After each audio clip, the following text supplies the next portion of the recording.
Your honour, मुलजिमा संध्या के बीते हुए दिनों पर मुझे वाकई बहुत अफसोस है।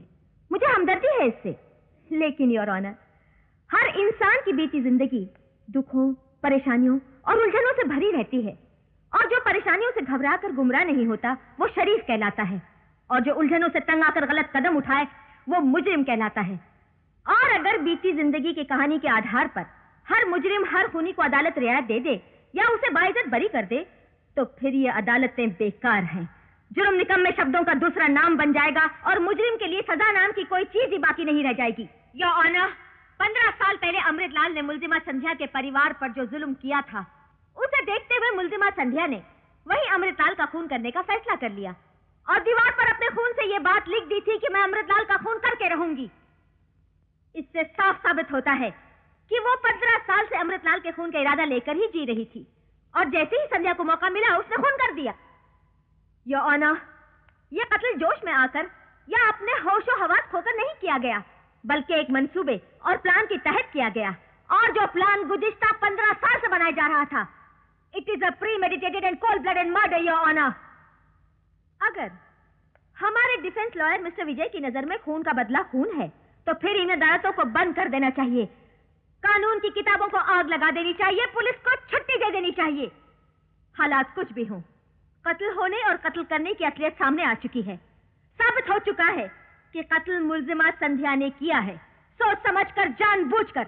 इसलिए मैं अदालत से पुरजोर अल्फाज में दरखास्त करती हूं कि मुलजिमा संध्या के कम उम्री पर रहम ना खाते हुए इंडियन पेनल कोड सेक्शन 302 के तहत मुलजिमा संध्या को सख्त से सख्त सजा दी जाए। That's all, your honour.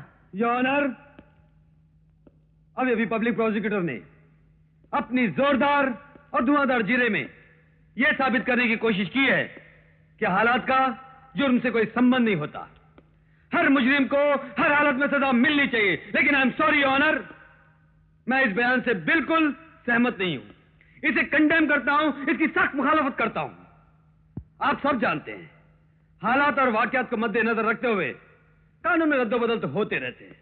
जैसे कुछ साल पहले तक इस देश की औरतों को वोट देने का हक तक नहीं था, लेकिन आजकल की औरतों के हकूक कितने बढ़ गए हैं, इसकी मिसाल आपके सामने है कि एक औरत पब्लिक प्रोसिक्यूटर बनकर कानून और उसके फैसले बदलने के अंदाज बता रही है। योर ऑनर, कानून समाज के लिए बनाया गया है, समाज कानून के लिए नहीं।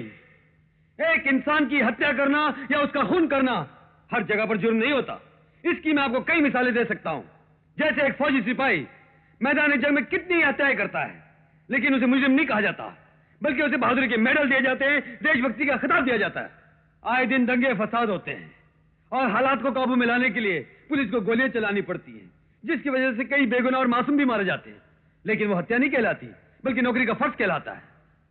ऑपरेशन करने वाले डॉक्टरों के हाथों कभी कभी मरीज मर जाते हैं, लेकिन वो हत्या नहीं कहलाती, वो पेशे की नजाकत कहलाती है।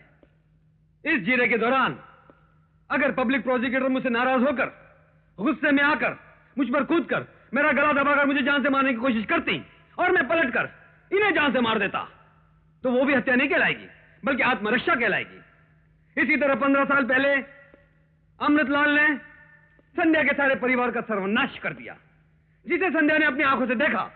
अगर संध्या उसी वक्त अमृतलाल का खून कर देती, तो वो भी हत्या नहीं कहलाती, बल्कि बचपन का जोश और नासमझी कहलाती। योर ऑनर, बचपन से लेकर जवानी तक और जवानी से लेकर अपनी शादीशुदा जिंदगी तक संध्या ने यह दुख, यह दर्द अपने सीने में दबाए रखा। अपने बीते हुए दिनों के सुलगते हुए जख्मों की आग को बुझाने के लिए संध्या के पास एक ही रास्ता था, और वो था अमृतलाल का खून।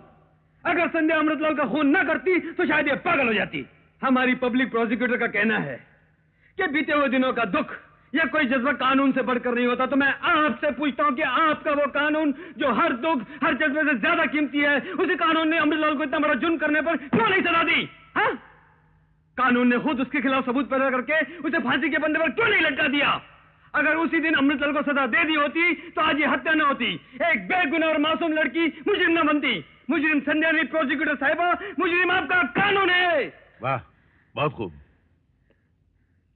योर ऑनर, अपनी जिरे खत्म करने से पहले मैं सिर्फ इतना कहना चाहता हूं कि संध्या बेगुनाह होते हुए भी सारी जिंदगी दुख सहती रही, दर्द के कांटों पे तड़पती रही। डॉक्टर ललिता की डॉक्टरी रिपोर्ट के अनुसार संध्या ने जो हत्या की वो बगैर सोचे समझे की, क्योंकि इसकी दिमागी हालत ठीक नहीं थी। इसीलिए मैं अदालत से हाथ जोड़कर मौतवाना दरख्वास्त करता हूं कि आईपीसी सेक्शन 84 के तहत संध्या को बाइज्जत बरी किया जाए। That's all, Your Honor. The judgment is reserved till Monday. The court is adjourned.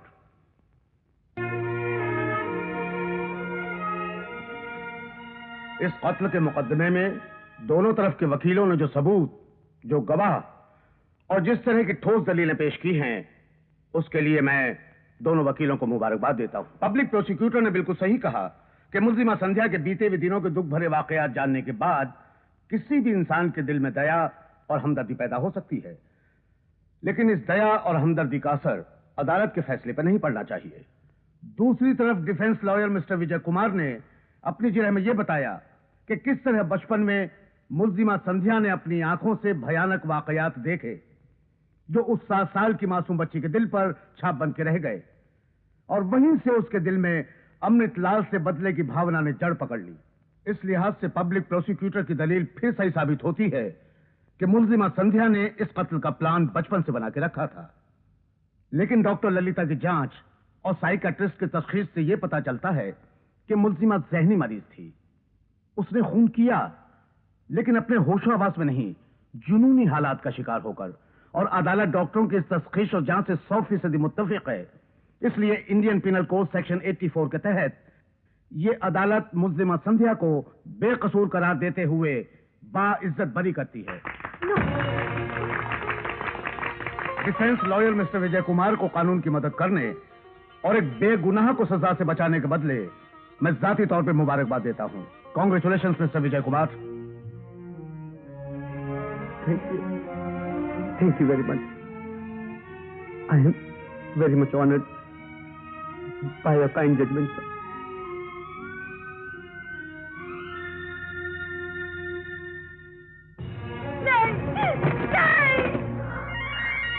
मुझे कुछ नहीं चाहिए।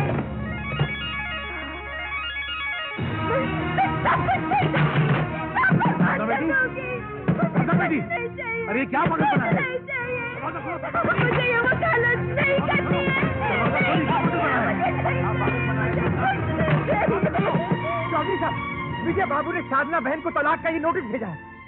क्या? हाँ, और इस वक्त वो संध्या के साथ कृष्ण के मंदिर में शादी कर रहे हैं। डैडी, नहीं बेटी, नहीं। मेरे जीते जी ये शादी कभी नहीं हो सकती।